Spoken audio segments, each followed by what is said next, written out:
Olá, me chamo Marciele Michele Moreira Menezes, sou aluna do curso de graduação em Medicina Veterinária na Universidade Federal Rural do Semiárido, a UFESA. Faço parte também do grupo PET Produção Animal. O meu trabalho tem como título Período de Nascimento ao Parto e Desempenho dos Leitões nas 72 horas de vida. E como demais autores, vamos ter José de Arimateia de Freitas Pinto, Renan Herculano Rufino Moreira, Michele Fernandes de Macedo e Amanda Medeiros Araújo Oliveira. De início, é bastante válido ressaltar o quanto a suinocultura vem sendo intensificada, né? E o quanto que ela vem agregando valor e cada vez mais mostrando a sua eficiência dentro da cadeia produtiva e o quanto ela vem crescendo nesses últimos anos. E isso tudo ocorre devido ao melhoramento genético, devido à sanidade e o bem-estar animal, que cada vez mais estão sendo investidos nisso. Cada vez mais está sendo investido nisso. Outro ponto é que hoje em dia as matrizes estão sendo selecionadas justamente para ter o aumento da sua prolificidade, para que tenham mais leitões ao final do parto ano. Matrizes com leitegadas maiores é o que a gente dá origem ao que a gente chama de hiperprolificidade, né? Que é o que hoje a gente tem, que são as fêmeas hiperprolíficas. Apesar de ser um ponto positivo, também traz algumas consequências para a cadeia da suinocultura, para a cadeia produtiva da suinocultura. Porque leitegadas maiores vão tender a ter uma heterogeneidade dentro da leitegada, assim como também vai aumentar a inviabilidade dos leitões nascidos, devido à questão de ganho de peso, devido à questão de consumo de colostro, que tudo isso lá na frente vai influenciar numa maior vitalidade desse leitão. A gente sabe que leitões que nascem com um peso maior, leitões que eles conseguem chegar até o teto para mamar, eles conseguem ter um desenvolvimento bem melhor do que aqueles que não nascem com essas características supracitadas. Da mesma forma, a gente pode perceber que na literatura já cita que leitões que nascem abaixo de 1 kg, eles têm mais dificuldade em ganhar energia, ganhar peso e sobreviver às próximas fases dessa vida dele. O que dificulta ainda mais a produção e acaba que tem as perdas dentro da produção da cadeia da suinocultura. Outro fato bastante interessante para ser citado em relação ao surgimento das fêmeas hiperprolíficas é que essa quantidade de leitegadas grandes que essas fêmeas produzem, quanto maior o número de leitões por parto, mais dificuldade ela vai ter durante esse parto. Vai ser um parto mais demorado, vai ser um parto mais estressante, não só para a fêmea, como também para um leitão.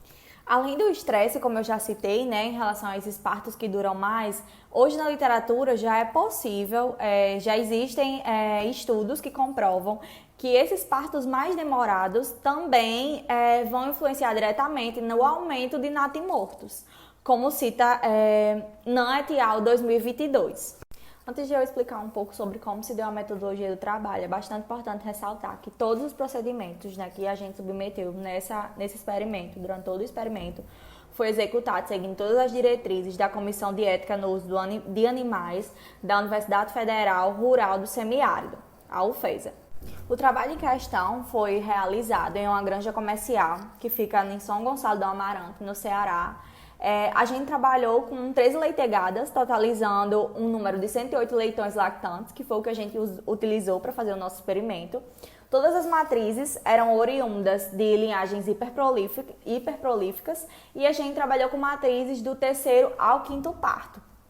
E elas eram alojadas em galpões com pressão negativa e também em gaiolas individuais. O leitão foi o único utilizado, né, no experimento e a gente fez a avaliação da duração do parto, da ordem do parto que cada leitão nasceu, assim como também do peso que cada leitão tinha ao nascer. E nesse sentido a gente também trabalhou com 2 tratamentos. O primeiro tratamento era aqueles leitões que eram nascidos no início do parto e o segundo tratamento era aqueles leitões que eram nascidos ao final do parto. O peso ele era verificado em 0, 24, 48 e 72 horas. Outro ponto bastante importante a ser destacado também é que usamos balança digital, né, para fazer a pesagem dos animais e a gente anotava tudo sobre os animais em fichas. A questão da ordem do parto, cada leitão que nascia, de acordo com a ordem que ele estava nascendo, a gente numerava o leitão. Ele tinha uma marcação, para que a gente pudesse saber ao longo dos dias que a gente fosse verificar a pesagem, a gente pudesse saber qual era o leitão que tinha nascido primeiro e o leitão que tinha sido o último a nascer, para que a gente não pegasse o leitão, um leitão diferente. E ao final do experimento, né, todos os dados obtidos foram passados por análises estatísticas e testes de probabilidade para que a gente pudéssemos obter algum resultado. Diante dos resultados obtidos, a gente fez essa tabela, né, com os desempenhos dos leitões nos diferentes períodos de nascimento, que seria 0 horas, 24 horas, 48, 72 horas, dividido nos 2 tempos, que era um tempo onde os leitões eram nascidos no início, que é esse de 25%, e os leitões que foram nascidos ao final do parto, que é esse de 75%. Então, diante disso, a gente pôde perceber que o peso às 24 horas que o leitão ganhou e o ganho de peso dele não foi interferido durante essas 24 e 48 horas. Mas quando a gente percebe os dados obtidos com 72 horas, esse peso e esse ganho de peso, ele já passa a aumentar. Outro fato bastante interessante a ser discutido aqui é esse outro dado que está aí marcado com a seta, que é em relação ao consumo de colostro. Como a gente pode perceber, não houve alteração, não teve uma influência do consumo de colostro naqueles leitões que nasceram primeiro e aqueles leitões que nasceram por último. O que confirma que essa ordem de nascimento do leitão, ela não vai influenciar no consumo de colostro que esses leitões vão ingerir.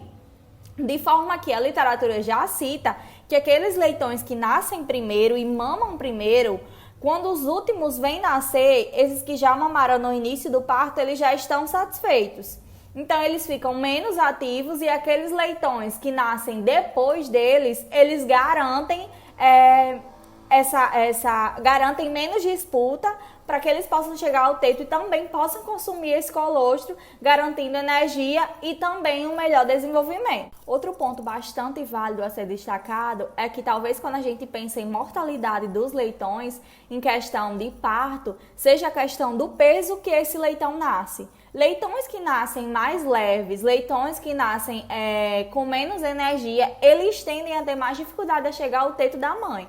Consequentemente, esse leitão ele vai ter menos oportunidade de ingestão de colostro, sendo assim, ele vai ter mais dificuldade em ter energia e ele vai ser um leitão que vai ser mais fraco. E é por isso que vai ser mais difícil esse leitão se desenvolver.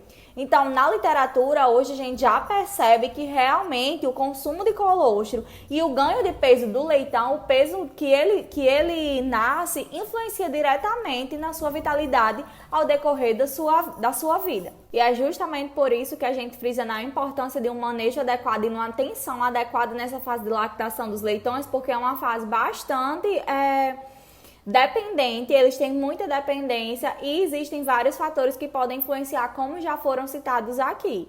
E esses fatores lá na frente, quando eles não são cuidados, eles vão influenciar diretamente no desempenho desses leitões, causando prejuízo na produção.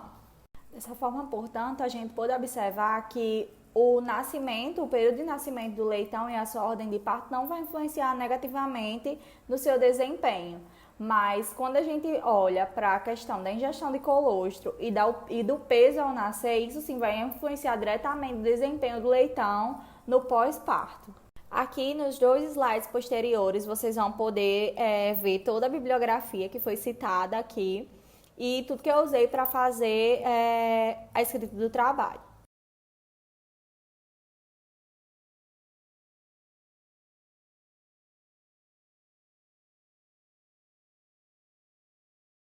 E por fim, aqui finalizo o meu trabalho e deixo meu agradecimento a todos. Obrigada!